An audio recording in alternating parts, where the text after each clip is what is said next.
Recording is on.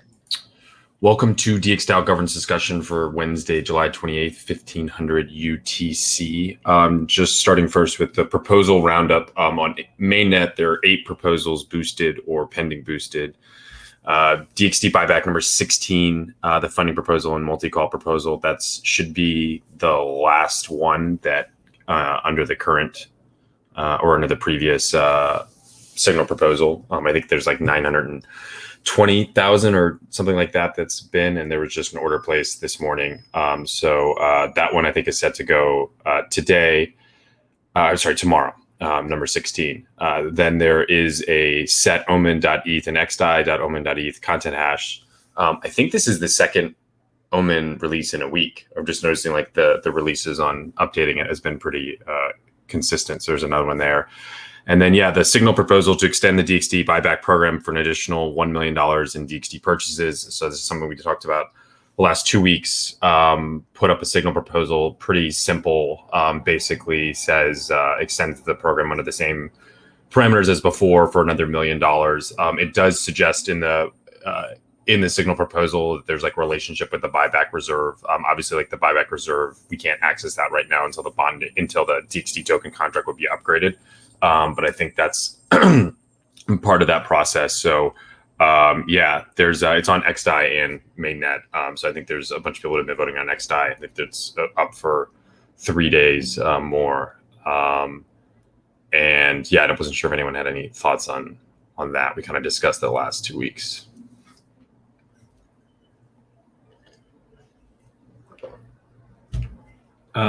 Just on DXD buyback in general, in Paris, whenever you explain, like just as an example, whenever you explain DXDAO, you really focus on reputation-based governance, but then you explain that there is a DXD token, right? And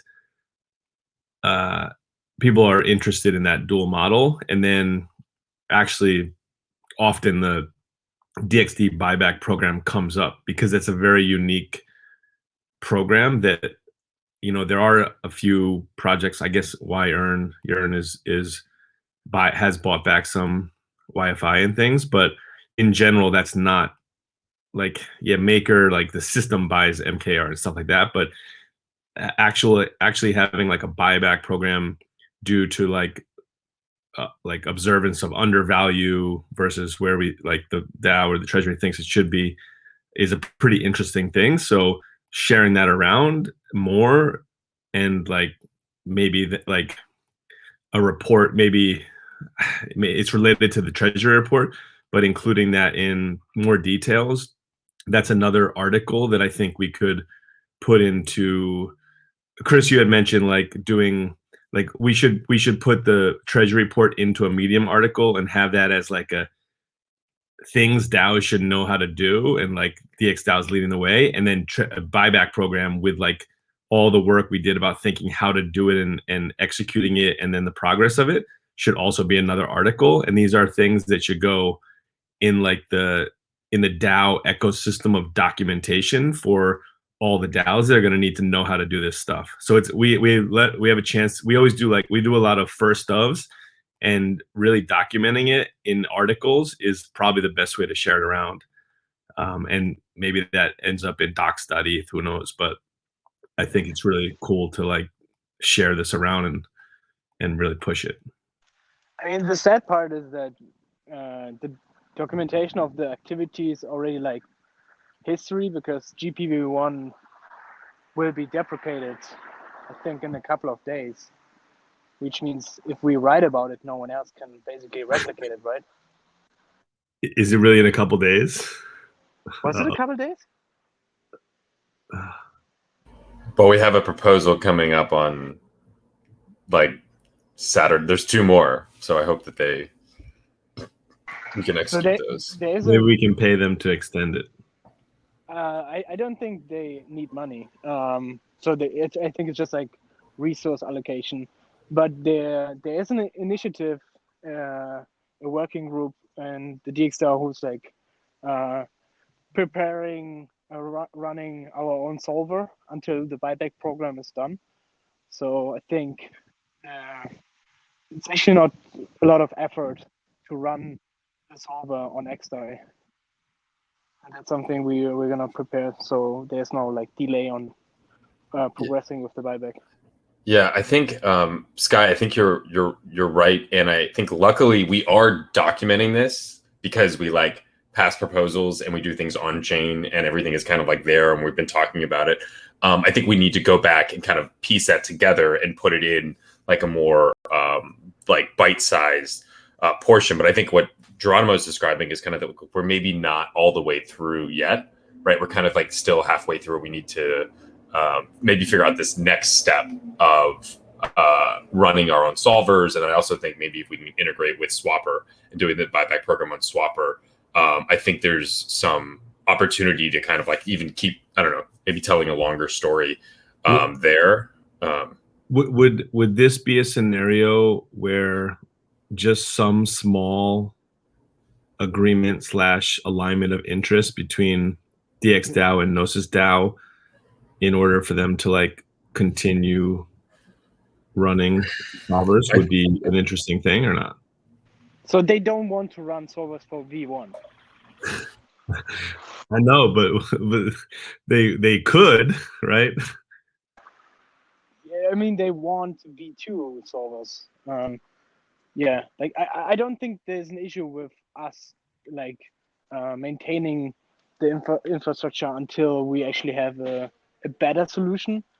I'm curious why we're actually picking Swapper for like as an integration.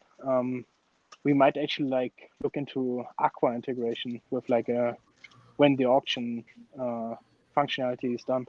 Yeah, I mean, I think that's the long term.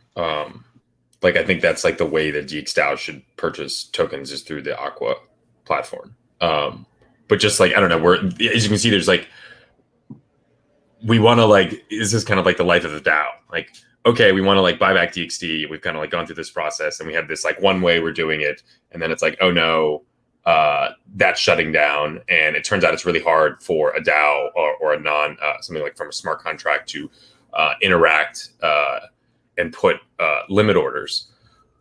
So we're kind of like, I don't know, we're stuck in all of these different situations. And I think it's just like a way of coming up with our own solutions. I mean, if we keep running the solvers, there's no issue, right?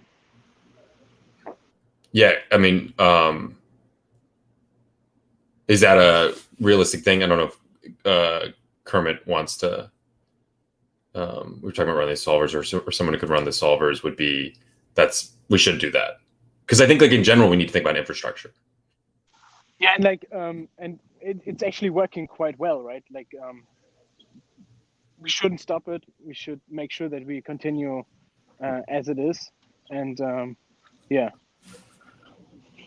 I would say that Nico, I think, who's working on the integration of Swapper, I think that's like a broad-based relayer that would be able to do, I think, even like Uniswap v3 purchases. So that's like cool. That. Okay. Yeah, and like Swapper would be part of it. So I think it's important to have that part of it. And I'm not exactly sure about that. John might be able to speak more to it, but I spoke with, I think it was last week, I spoke with Nico.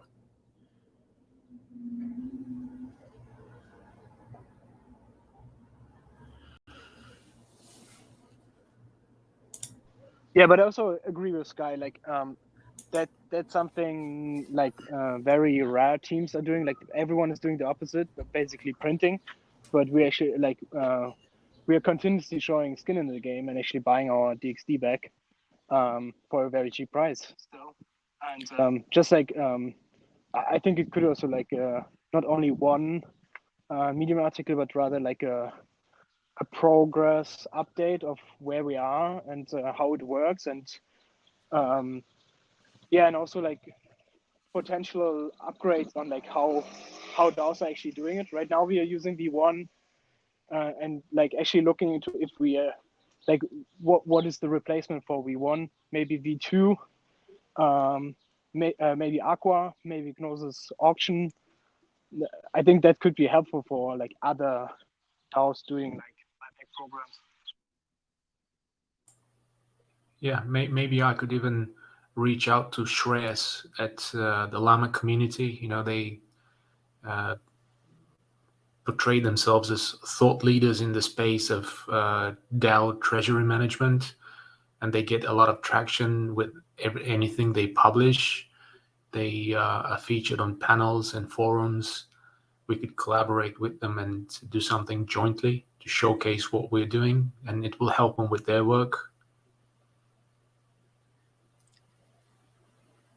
Yeah, we have all the documentation, I think, basically at this point. So like Chris said, it's just putting it together in like it's just past tense at this point. And like, I guess maybe some like, I'm sure Chris has and maybe Dave as well has some past thoughts on like what was working well and what wasn't working well regarding the tech. Yeah, I mean, I told Nico this last week. Like, it is pretty cool. Like, I was like, you wrote this, like, it's a relayer contract that, like, we've just, like, I don't know, I've interacted with a lot, or like lots of people have interacted with a lot, sending funds there, like sending 2 different proposals. I think there's like, I think there's been 30 buybacks, basically 32, I think, buybacks over 2 months. So it's like one every other day, pretty evenly split between XDAI and mainnet. And each of those are 2 proposals, so it's like 60 proposals really that's like was executed over that time. So there's a lot of like maneuvering going on, but it is kind of cool that we were, I don't know, able to do that in a, I think, pretty trustless way. Yeah, in the last couple of months, even members of the Gnosis team who built Gnosis V1 didn't know that we were able to do something like this using that protocol. And so like that real layer innovation and the way DXDAO created to basically leave orders like that in a trustless and safe way is even groundbreaking for like Gnosis, who built the protocol. So we didn't, unfortunately it's going away, I guess, but that's really interesting. Yeah, I agree. Like that could be an opportunity with actually like reaching out to Gnosis Commons and working together on this, like Gnosis. With that, like Gnosis actually built something very useful for like new type of organizations, right? It's a real DAO. It's a real DAO using Gnosis tech. Exactly, because everything else is just like theater. Like even the rest of the buybacks from the others, besides YFI. Like YFI was the only DAO who's actually not using VCs to like. Is Wi-Fi a DAO? Oh gosh. A development team multi-sig.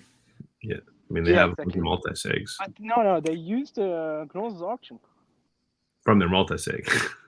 True. But so we did have like a Medium article and stuff, but maybe it would be helpful to like bring that to attention in like a past tense format with some reflection from Chris and Dave. I think charts are good too. Like that's the thing. Yeah. Like charts and like anything like that, and then maybe like between Llama and Gnosis, they would want to cross promote it since we use their tech, and then also it's like a treasury management thing, like Nathan was saying. Yeah, and just the fact that like that it's just in the progress, right? Like I think this stuff will continue for a while. So I think that's also like good for making DXD attractive. Yeah, because I mean, I think one of the goals, or at least from my perspective, like the buyback program is kind of like really forward signaling DXDAO's commitment to DXD. Like in a lot of ways, you think of like the Federal Reserve and how they like try to signal guidance on like future interest rates, or kind of, you trust certain like kind of figures because they kind of execute on it. What did Mario Draghi say? Like whatever it takes. So in a lot of ways, I think like what we're doing by like purchasing it consistently is just like DXDAO is like putting money and like kind of funds behind us and is like executing on this. And I think telling people about it is like a good way to do that. Like that's part of that process is communicating that story to a broader audience. Yeah, and especially like we had issues with DXD holders, and it's like a very strong commitment to like we actually like really want DXD.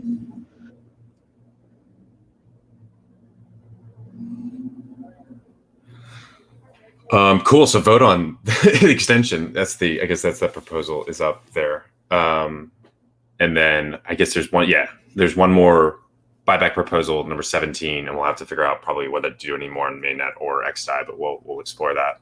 And then just the rest of the proposals on mainnet, there's a rep sync for fluid drop Dave, and I think that's just, he's got 3 months of XDAI proposals that he's syncing on mainnet.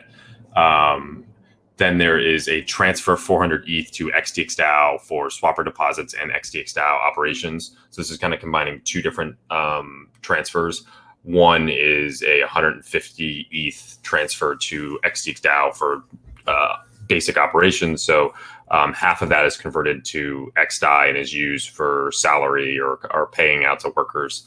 And then the other half is going to be kept in WETH or wrapped into ETH and, into WETH and put in XDXDAO, which we'll use for the buyback or anything else that XDXDAO needs for WETH, maybe farming campaigns or something. And actually, if we do end up using XDXDAO for most of the buyback, we probably need to put more in, do another one. But so there's 150 that's kind of daily operations for XDXDAO, and then there's 250 ETH that's earmarked for swapper XDAI deposit for the WETH XDAI pair. I think it's like, what, I guess ETH price is like $500,000. So this is another deposit, I think, into the WETH DAI pool that I think there's about $800,000 already of DXDAO liquidity in the swapper WETH DAI pool on XDAI. It's actually been profitable. There's a post up in the forum on this, but that pool has actually been profitable. So I think it's good to increase the commitment to swapper liquidity. So it's a 400 ETH proposal to transfer to XDXDAO. It'll pass, I think, next Thursday.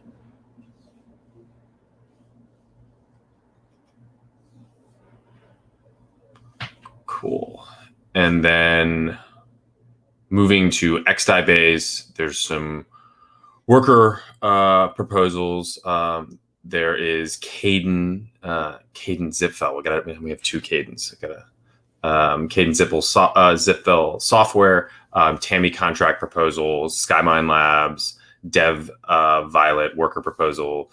I did not check to see if there was a techno song in the Keybase salt package, but those are the 4 worker proposals. And then, yeah, there's the DXDAO compensation structure overhaul 2021. So I don't know if Melanie wanted to say anything about this. We've discussed this a lot over the last couple months. It's been up in the forum for a bit, but yeah, Melanie.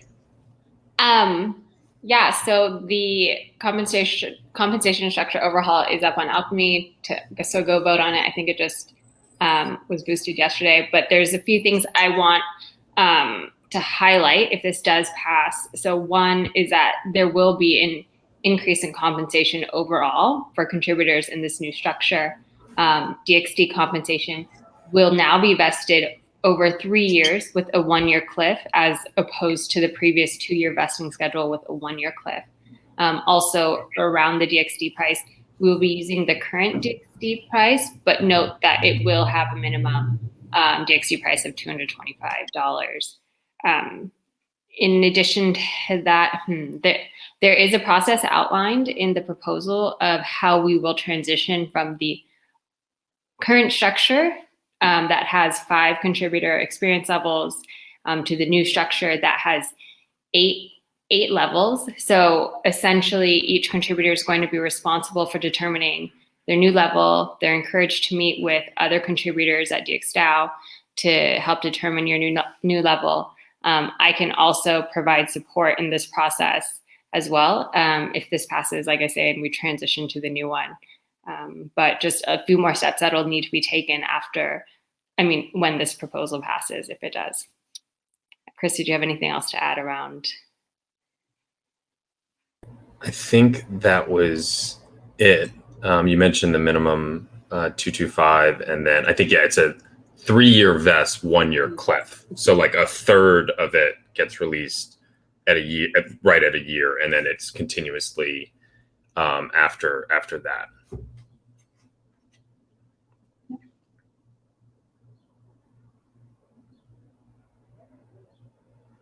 I also think this is like kind of coming after the buyback discussion. I think this is also like an important like long-term alignment with kind of the people building and running and contributing to DXDAO.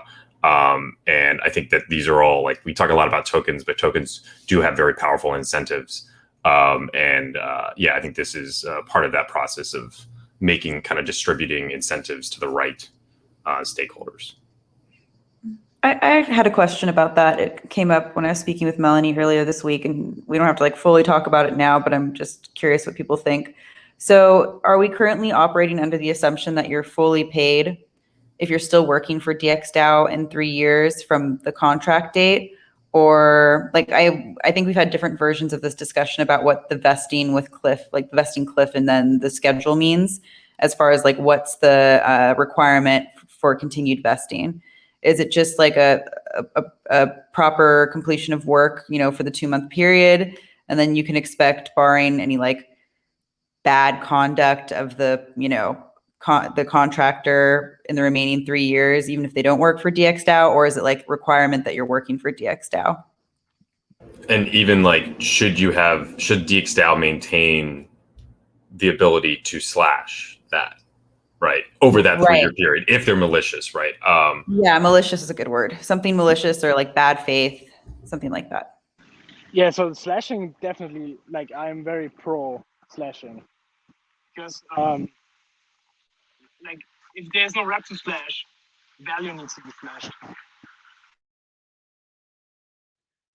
So then we need to discuss about like, sorry, go ahead. Since this is in line with like contributors to DXDAO, whether they're full-time contributors or part-time, like you can, I mean, it's mainly full-time contributors that are earning this locked up DXD, right? Like part-time contributors or like one-offs could theoretically ask for DXD locked up as part of compensation, but we haven't had many examples of that. Most contractors and things have just gotten paid in like dollars, and then that's just set. But it is an option there as well. But so if you assume most are full-time workers, those full-time workers historically have also earned reputation. So you're assuming that if you earn locked up DXD as a contributor, you're probably also earning reputation, and then you're earning pay as well. And so theoretically, these contributors should always have should start to gather lots of a decent amount of reputation, which can always be slashed. So you do always have the ability to slash reputation. Whether you want to also slash DXD, which is kind of historically we've been looking at it as part of your pay, and so it is locked up to align interests. But most people that have received it to vesting contracts in the past, the DAO does not have the ability to slash that pay, because it was kind of looked at as pay rather than like slashable reputation. Right. So one thing I want to clarify with Geronimo, and then also what Sky said. So that's my understanding, is that it's been in the past, and maybe we're going to continue it to have that way. It's assumed, even if you're maybe you go somewhere else, you're not working for DXDAO anymore. Maybe you worked for 2 months for DXDAO, I'm not sure, whatever, right? A year from now, you still have your DXD that starts vesting. And as long as you're not doing anything malicious or in bad faith to DXDAO, you can expect that your DXD is going to vest for the next 3 years. Or is it conditioned upon even the vesting happening of you still working for DXDAO? Right? I'm just wondering, like, that's one thing to clarify. And then the next thing, of course, is if we're assuming that, it doesn't matter if you're working for DXDAO or not, if it's more like a question of malicious conduct, bad faith actions, and like the future, that's like a different thing, I think. So if you are earning locked up DXD, the whole point is you should be incentivized as a person to contribute value to increase DXD price, because you have it there and it's locked up, right? It's financial incentive. If you did something to like bring down DXD, you're making your money go to nothing, which is not a smart financial decision, right? And like, if someone stops working for DXDAO, you don't slash their reputation, right? They don't earn more, and they're going to get inflated over time, but you're not like, if someone does something malicious, you can slash their reputation. Right. So if you're being like a bad acting in bad faith, like not towards the interests of like the DAO or something like that. That's like clearly like adversarial in interest, but then it gets like confusing how to define that. But I just wanted to just get some opinions on that to like figure out maybe how to write this a bit for people who start working so they can understand that, this is pretty much a part of your pay, but if you do something that's like super negative, you could get slashed, like rage quitty kind of thing could happen. Different than just like continued work. Well, also a question arises, like, is that at all possible given the way the token is created? Does that have to be like a completely new token? DXD can currently go into the vesting contracts that we've already been using, or a new system which we have planned. DXD would go into that system, and you have the ability to make it. You can either turn on or off the ability for DXDAO to stop investing. Yeah. I mean, so there's no vesting contracts now. DXDAO also needs to upgrade the DXD token and can upgrade the DXD token. So like DXDAO ultimately has control over like how we could build this. So I think we have to make decisions on that. I think it's one of those things that decisions, kind of like with Gov 2.0, decisions end up getting made like when we're actually implementing it into the system and like writing, I guess like whatever this would be, the vesting contracts here. I guess I know Zet raised his hand, and I see there's some questions from John here. So Zet, did you want to? We have an example of someone that should have got DXD, but we would probably slash, as an example, Tony, which actually got salary from us. But for some reason, Tony said he didn't want DXD, so we're lucky there. But if he actually got DXD, and now we know he was malicious at another place. He wasn't actually malicious here. Would we slash his DXD? 100%. Yeah, I mean, but we don't have proof. Like, do we trust another team? Like, can we just do that? I don't know. Like, what do you guys think? There needs to, like, if you want to. I don't know. This first of all, it's not 100%, Geronimo, because like I've talked to Julian on this, and like I think it sounds like Tony. It sounds like Tony maybe did something, and it's be very bad if he did something, and I think that it'd be fine for DXDAO to like take a position on that if it was like clear and like there was some reason for us to like not intervene is not the right word, but like to take a stance. But I think in general we have to think about like when we would want to do that and like setting a precedent for doing that. Yeah, I mean that's a good point. Like I think there needs to be like a working group creating a report about if that guy is actually Tony, like our Tony, and if there like clear evidence that it's our Tony, and it's clear that he was malicious. I mean that. Then it's but this is like jury. I mean, we got to have like a jury judge and like, if there's any evidence, like this is. So this is, okay. So that's mostly like, I think that gives a lot of information for the working group to think about this issue. I just wanted to get an idea if it was like a idea of you're still working or if we're talking about malicious activity. So it seems like it's more in the malicious activity, bad faith category of things. So maybe Melanie and Chris and everyone else with Contributor X can like formulate some proposals around this, and then when it's built, see what actually makes sense. That's all. Wanted to check in. Yeah, definitely. And I think we can talk about it a little bit today, later if you'd like as well. Hey guys.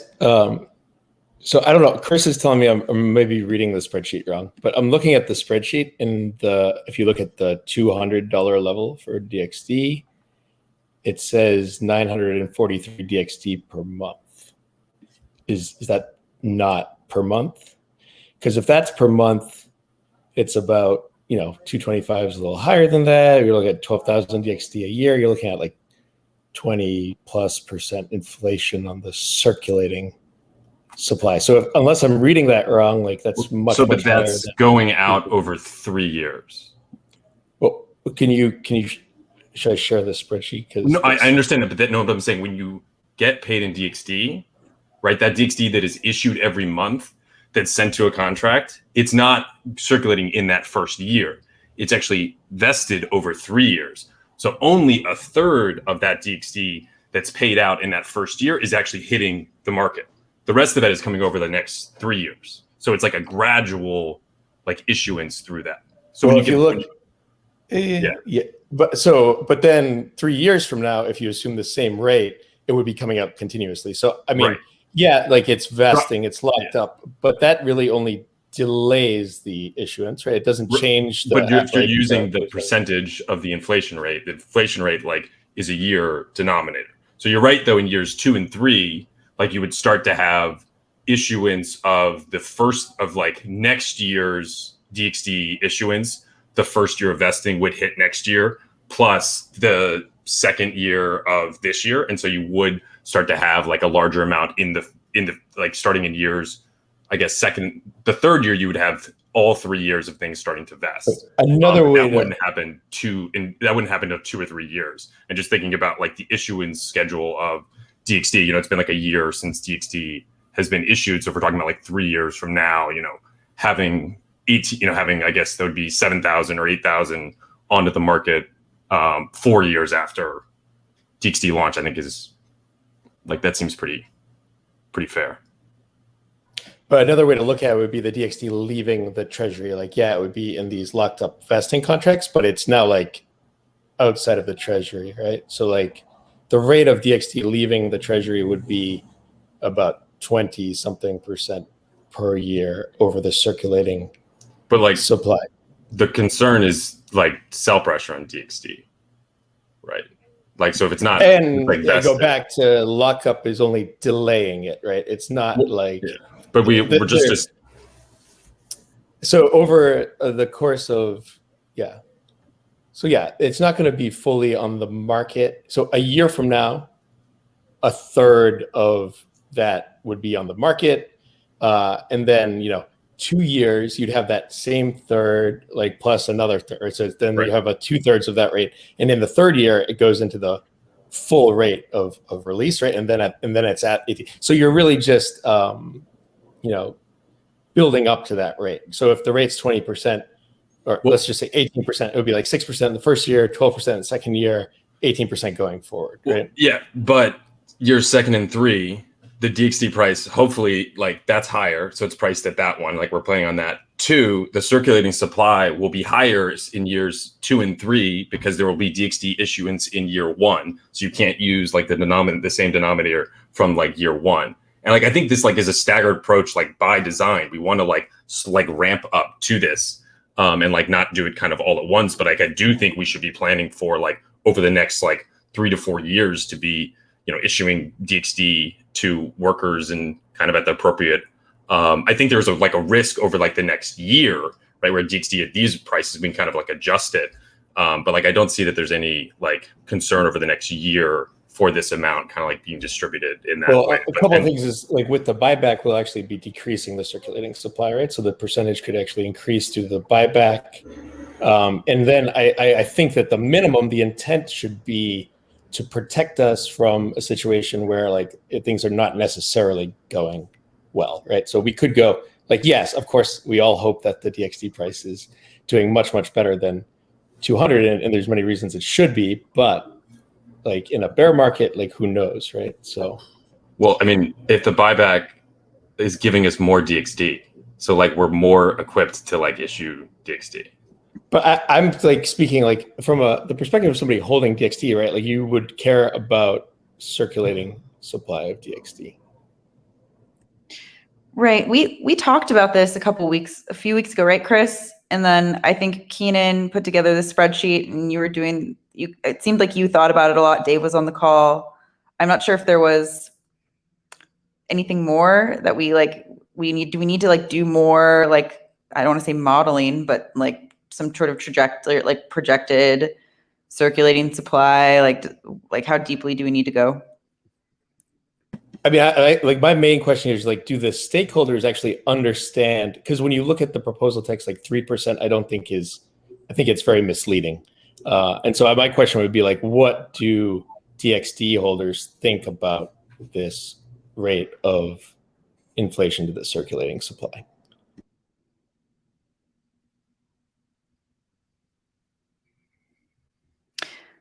That's interesting, especially when we have pools on our dexes and things like that. Yeah. What do you mean? What do you mean interesting? Well, we like naturally increase the circulating supply of DXD by putting in pools on our AMM. No. Well, We've we've incentivized with farming. we've incentivized it with farming, so there has been some release of DXD from the farming campaigns, but the net with the buyback is actually taking a good amount of DXD out of the circulating supply. The buyback has taken like 10x what was spent on the farming campaigns, and there, at least as I understood it, there was no intention to continue the farming campaigns with DXD as the reward. Okay, right. So I think because like we kind of got into this, like basically the question would be like with the continued buyback, but that's happening immediately versus like when this passes, you're saying like at the point where DXD starts getting released through the vesting contracts, what's going to happen to the circulating supply? Yeah, I mean, I think that's a key number for people to look at, right? For everybody to look at.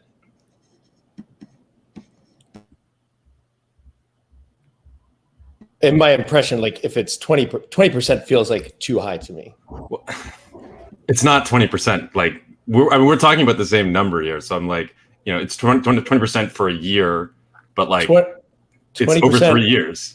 20% of the circulating supply is leaving the treasury every year if the price of DXD. I mean, as we just discussed, DXDAO still has control over that and could slash it in any way. And this is like that's like the worst. Literally, you're describing the worst case scenario. And that's also like we have the ability to like that's only for like paying people that full amount over that entire year. And I still think like 20% over 3 years is like this is what DXD is for. It's to incentivize stakeholders. I mean, I obviously I conceptually agree with the idea of incentivizing people. That's not my concern here, right? The flip side of that is like, what are you like? We only have so much to work with, and you have to be mindful of that supply. And I think the idea of the minimum is to kind of put a lower bound on it, right? So you should be considering worst case scenarios. And in terms of like what scenario we're considering here, the 225 is a worst case DXD scenario for the pricing of the thing. But, like I said, like DXD buyback could actually decrease the circulating supply, which would increase that percentage. And like, are we accounting for like an potential increase in headcount that could also change it, right? Like these are based on current headcount, I think. What are the if that, I mean, that's 20%, or if 20% leaving the treasury is a lot per year. I agree. It is locked up, which is to align interest. Is there what's the alternative? Like, so you could lower DXD if you want to keep, like you could do locked up ETH, but then that doesn't align interest. So is there a way to, like, what if the total pay, which is made up of locked up DXD and ETH, sorry, not ETH, DAI and locked up DXD, what would be an alternative that could make more sense? Well, I guess the two options that we have, right, are to lean on the other assets or to reduce either headcount or pay, right? So you're mostly concerned with the ratio right now. So wouldn't it be then, I mean, the whole reason this process got started was to, I think, align pay and then like align a better structure for like range of pay. So it would be more of a question of maybe moving more towards stables. Well, one alternative that we actually already do is to use a higher DXD price than market price. So we already use the all-time high. So this is something we already do, and it makes a lot of sense.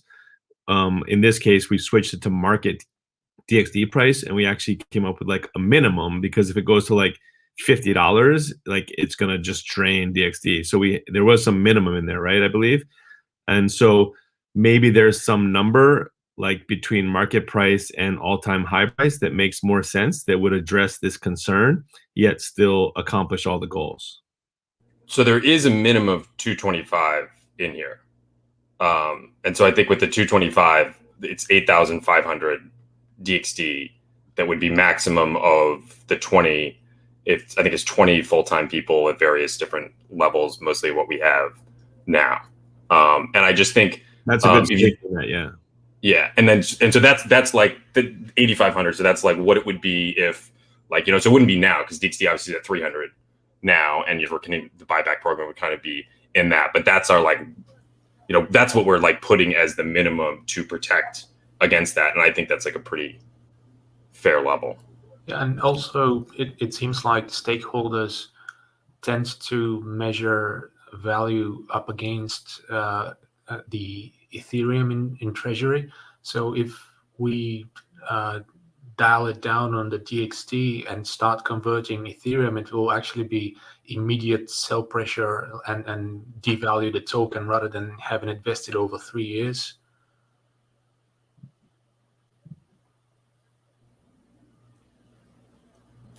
So the good thing is, well, John, the good thing is like DXD price is higher than 225, so the numbers are lower than that.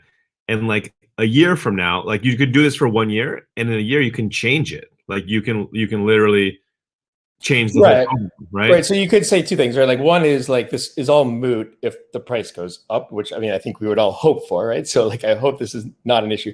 But like I think the question here in my mind is like, what is the minimum, right? Because the minimum is supposed to protect us against issuing too much DXD in a scenario where the price would be that level. And it's also supposed to protect us from like having to do that adjustment of the compensation, right? Because like I think you don't want to necessarily have to like reduce people's pay, right? Well, I think every year you're going to want to reevaluate the worker guidelines, right? And doing this, like, the maximum amount that can leave the treasury at a 225 price for 1 year, and then in 1 year we can even put that in a proposal. Like in 1 year we will reevaluate, and you'll have a lot more information at that point, and the most you know today how much could be locked up in investing contracts over the next year. And something else, it may be a little far-fetched, but there are these gamified platforms where they incentivize people to save incrementally every month. And I'm wondering what the trade-off is between a vesting contract over 3 years against paying people immediately but a lower amount and giving them a chance to stake it in a special staking contract that allows them, if they stake that amount, for it to be earning them, more every month. That will amount to a certain total at the end of the year. But if they don't care about the token and sell it immediately, they don't get that at the end of the year. So in a way, that could also work.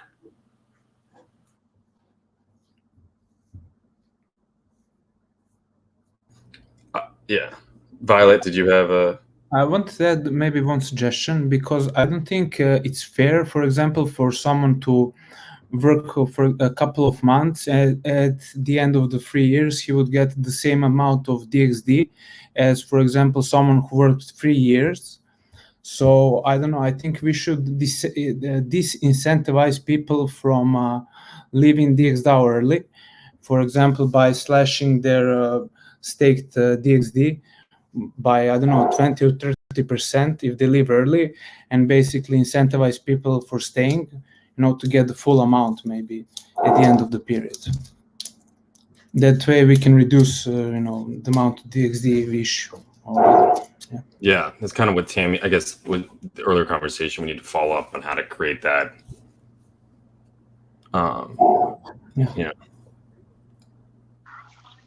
To Ross' argument, I mean, the job of the working group, the person is like working with, needs to evaluate their work value, right? Like if they're actually performing badly, I think the working group should raise their voice.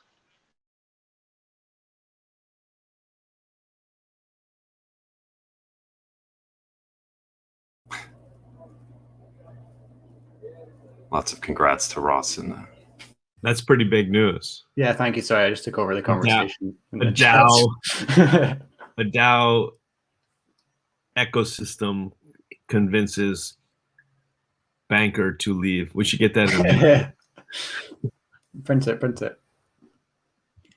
Yeah, anyone who's interested in this topic should join the contributor at UX call, and we can dive into it in greater detail. I was actually just curious, based off of how the wording currently, it was unclear what direction it was, and Melanie and I had a discussion where we were also unclear, so I wanted to start sussing this out because it's important. So yeah, that's it on my end with that question.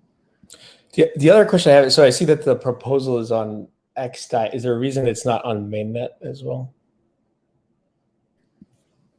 I don't think we thought to put it on mainnet was the main thing, because all of the contributors and everyone's been basically using XDAI. But should we put it on mainnet because it's our true base and maybe do that to make it more official? Well, I mean, this has a very significant impact on the treasury, right? So I think it's almost a no-brainer that it should be on mainnet. It's just the last 2 times this has happened, I'm the only one that ends up voting on mainnet.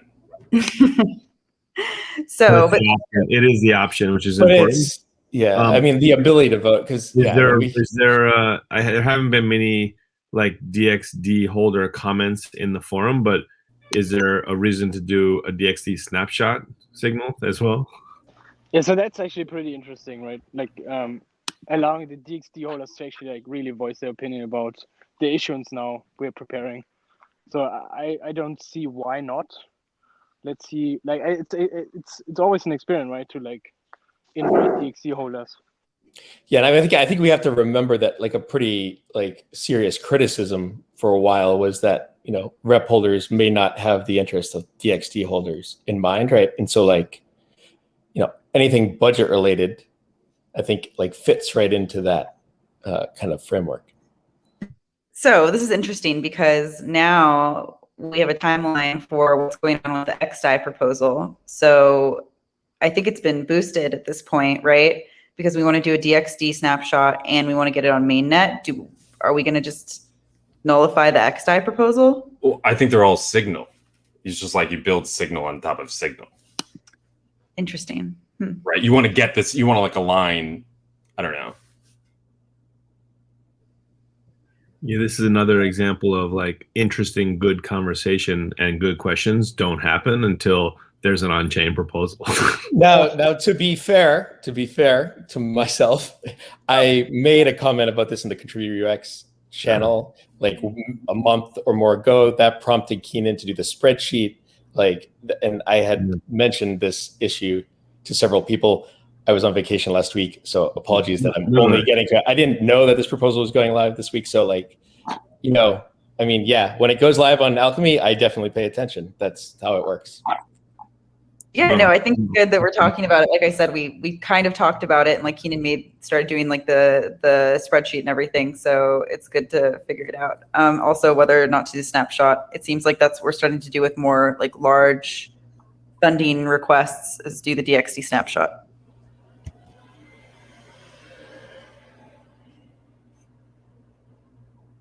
Cool. I just want to keep going because there's a call I need to run to at the top of the hour. So I guess we didn't so that's it for proposals there. There is the DXDAO idle treasury diversification proposal. Maybe we can talk about later, actually. What about the ETH global hackathon, Sky? I was wondering if we needed to do anything for that. It could be good to get like a proposal up quickly and get some consensus. Yeah. So there is the DAO Talk post. I don't think there's been any negative comments, right? We could do an XDAI. Well, so I let me check. I asked Kartik if I was just triple checking if he didn't answer me. So I was basically just double checking with him that if we tell him like tomorrow that we're a go ahead as DXDAO to participate in this hackathon, is it okay to like make the payment as a follow up and stuff? He didn't answer me. I think I'll have an answer tomorrow morning, and I'll ping him again. So if we have general consensus, like here, even without an actual proposal, I think we could give him the go ahead, assuming he says it's okay. Ideally tomorrow. But then there's a little bit of work we still need to do on defining the prizes and who could provide some time commitment and things like that. We need to make sure we have those if we're going to participate, basically. Otherwise, there's not a good reason to participate.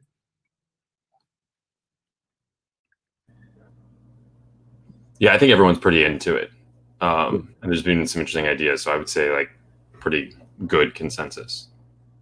Cool. So by tomorrow,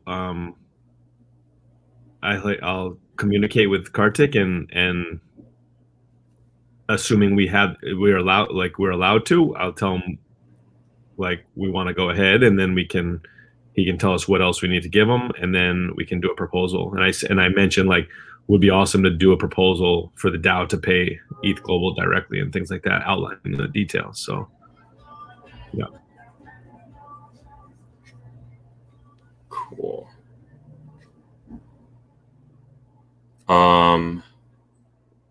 Yeah, and then I just had a couple other things listed. I wasn't sure if anyone wanted to chat about them or mention anything here. There's the hats collaboration. I think we need to be thinking about the next step, and then the contributor UX. Afterwards, we'll talk about this stuff we were talking about earlier, but we'll also be chatting about a couple marketing lead candidates. So if you've been involved in any of those, make sure and step by. And then, yeah, there's the DXgov where Augusto is saying he doesn't like product tokens, but saying we should have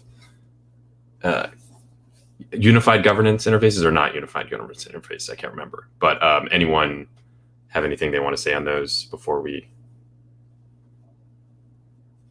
part? Yeah, we talked about that yesterday about the conversation started when we started talking about the ERC20 guilds that Omen and Swapper plan to support. So yeah, we started discussing about where are we going to implement the guild features. Actually, the guild was designed to be very standardized, so it is not hard to implement like a guild interface in DXgov. Of course, it's going to be more complex, but the idea, I think this is very powerful because it is our responsibility for everyone here that is working on every project to bring more people being and feeling part of the DXgov governance, right? This is the more people that joins our DXgov, the more decentralized it is. The more reputation holder we have, the more decentralized it is. So are these guild voters are going to be taken in account as DXgov voters or DXgov members? I think they are, right? So we can say that, for example, if we have 1,000 members that are going to be part in Swapper Guild and 5,000 members that are going to be part in the Omen Guild, and we have 400 voters, so are we going to reach like 6,000 voters in DXgov? That is pretty awesome, right? So where is that going to happen? Is it going to happen in DXgov, in a centralized, if we can, or unified voting platform? And then what I said on the governance call is that, yeah, I think working with deploying these product tokens is a mistake. It's something that I don't share. I think that the projects have a responsibility to use DXD to bring more usage to DXD. We have money, we have tokens, so I don't see any reason why we should be deploying new tokens to play around, to add more complexity, not like to isolating users on, for example, Omen, Swapper, and other applications where what we want is bring them together and use one token to rule them all. So yeah, it's not maybe a popular opinion, but I never said it before because I know it's not going to be popular. There is a lot of talk already about creating and deploying new product tokens, but yeah, I think it's a mistake and something that is going to add more complexity, and it's not going to be practical at all for other users to bring them to DXgov. So yeah, I'm raising my hand, so I'll go ahead and talk. So yeah, I think John, you actually had a pretty good points about that this is not one issue. You gave us 3 issues. I don't remember all of them, but I remember, first of all, our governance right now is complex enough for new people. Adding new layers to the governance, just looking at Swapper, we'll have the LP governance, which is basically just voting on the LP fee. And then we'll have a new token, a product token, which also has governance. And then obviously DXDAO has its own governance. And just like adding 3 different places to do these governance with their own tokens and obviously multi-chain, I think we are adding a lot of complexity to the mix, and I wish we could like think about it before we actually create all these stuff. I mean, obviously now we want that product token, but we have a choice to actually have the guild under DXvote, or at least have the guilds in the same place, even though we would really want to have them in the products. That's my opinion, at least. And I'm thinking about another thing also, resources. Swapper doesn't have the resources to do everything we want to do. We need to prioritize. Governance is super important, but I don't think we will drive users by having governance. I don't think so. Or sorry, I don't think we can drive as much users as we would if we'd like focus on farming or whatever else that other projects are doing. So resources. We want to do a lot of stuff. We are smart. We have ideas and all that, but we don't really have the resources to do everything. And we need to be smart with our resources. Yeah, I think these are great points, Augusto. I did try to. I think at some point I had put some stuff on DAO Talk. I think arguments for product tokens, like one is to distinguish the products on the market. Like for instance, if you go to CoinGecko, right, and you look at prediction markets, you don't see Omen there, and that's simply because Omen doesn't have a token, right? And so, sometimes, if people maybe aren't appreciating that all of DXDAO's products are actually DXDAO's products, and I think part of that is because the ecosystem is very geared towards like assuming there's a token and like kind of looking for that token. So I think that's one really big reason. I think another thing that's sort of related to that is by having a token associated with each product, it allows DXDAO to kind of experiment with many projects. And if the project succeeds, it's upside for DXDAO, but the separate project token isolates the DXD and DXDAO a little bit from the downside. So I think those are like the 2 main like reasons I see for the product tokens, besides like the governance stuff. Yeah, I would argue there's a very high chance that we would have a Gnosis partnership if we would have Omen token before we started talking about the partnership, right? Like the main reason we actually declined the offer is because they basically wanted to buy a lot of DXD for very, very cheap prices, and that was not acceptable. But having like a specific and overall, like it makes sense to like partner with like product tokens and not like the index DXD token. Potentially we can do that if a team is basically like cross partnering through our project, right? Then in like partnership with DXD might sense. But yeah, there are like a lot of reasons why a product tokens is very positive. Yeah, I think it's extremely unnecessary. And Omen belongs to DXDAO. DXDAO is the one who's paying Omen salaries, right? And who owns Omen. So why do we need to create a new token for Omen to work independently? Omen should be depending from DXDAO and DXD token, and we should be using DXD token for everything. This is why this is one of the reasons why the price, I think, of DXD is going to went to the floor, right? It went like 10 cents of Ether. We were like an Ether, and now it's very low. So I think this is going even to depreciate DXD even further. But this is why I don't support anything. I deploy the DXD. I write the ERC20 guild contracts to be used, and I'm very happy that they are going to be used. But I think this is a huge mistake that we are making. I'm not going to put any writing and vote against or anything, but yeah, just wanted to mention it. Augusto, though, how would you address liquidity farming, or do you not believe in liquidity farming in general? I mean, man, use DXD. DXD is an ERC20 token. Why do you need to create another token? We have plenty of them. What about guild governance? Do you expect like people lock DXD for Omen guild governance? Create a DXD guild and govern Omen protocol with that. Without a token? You have DXD token. Why do you need another one?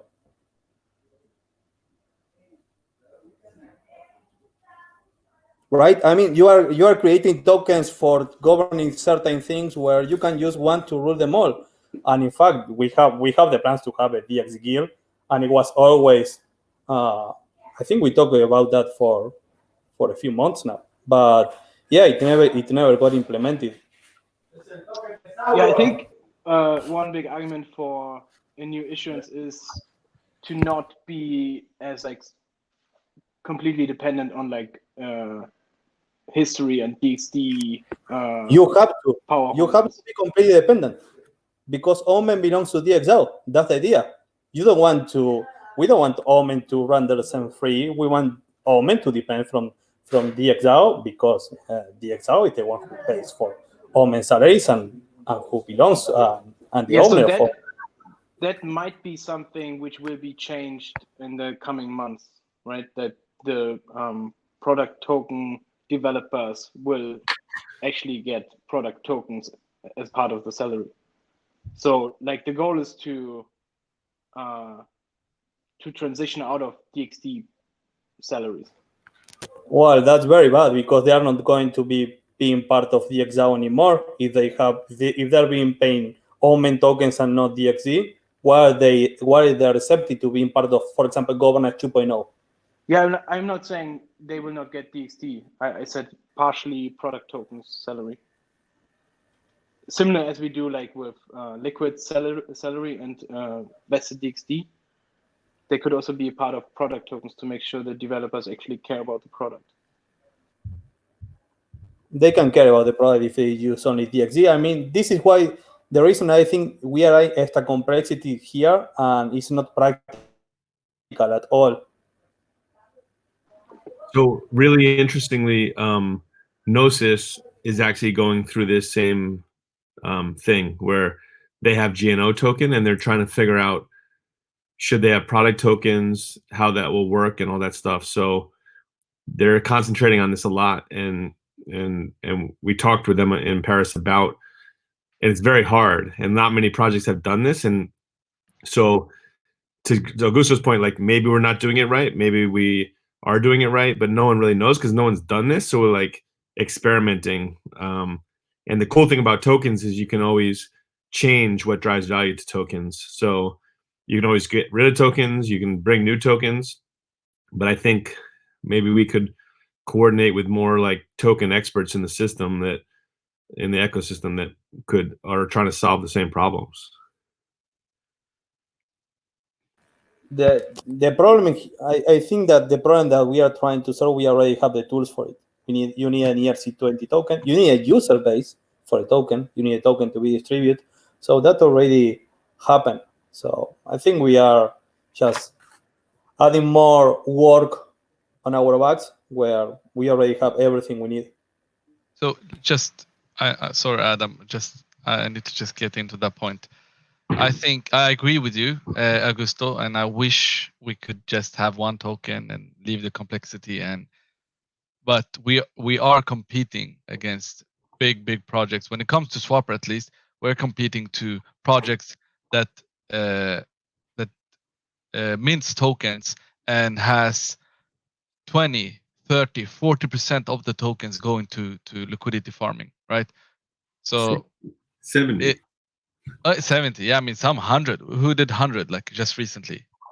I don't remember who. So this is who our competition is. So I agree with you. Like if you go back a half year ago and talk, listen what I said, I said we could do it without a token, and I obviously was wrong. Like if we release a token sooner, I would think, or sorry, farming sooner with token, I would say we would be somewhere else. And obviously we can give out DXD, we can give out ETH, but it's not the same thing as minting a token that's made for liquidity farming and for a specific product. We can't give out too much DXD. Like we already, sell pressure on DXD has been huge for a whole year, right? I'm not sure that we would have enough DXD to compete to our competitors. We do, but not like we will give out too much. That's my we guess. do. We have Yeah.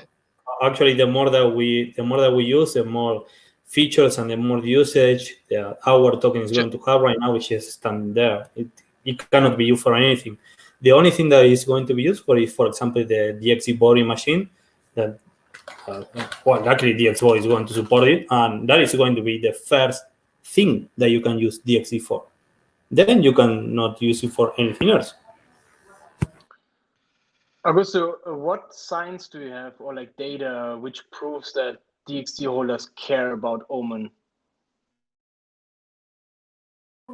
You can make them care about Omen, Hero. I mean, if you distribute DXD to Omen users, you make Omen users that cares about Omen who's using DXD. So it's the other way around.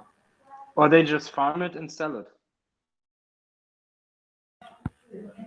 I mean, I don't know. They can do whatever they want. What I mean is that you don't need to create the token. You have a token there that it can be used, that is already distributed, that we have plenty of, and it's the token that we use for our governance. So use it.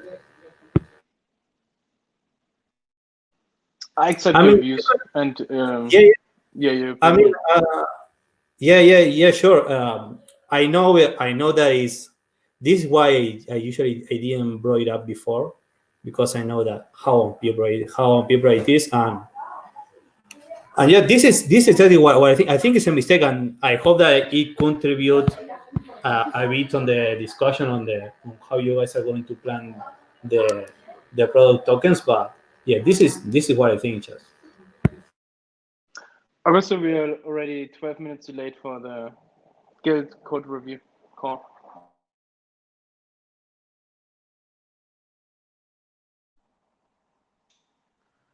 See you guys on the Omen guild code review call. Have a great day, everyone. Sounds fun.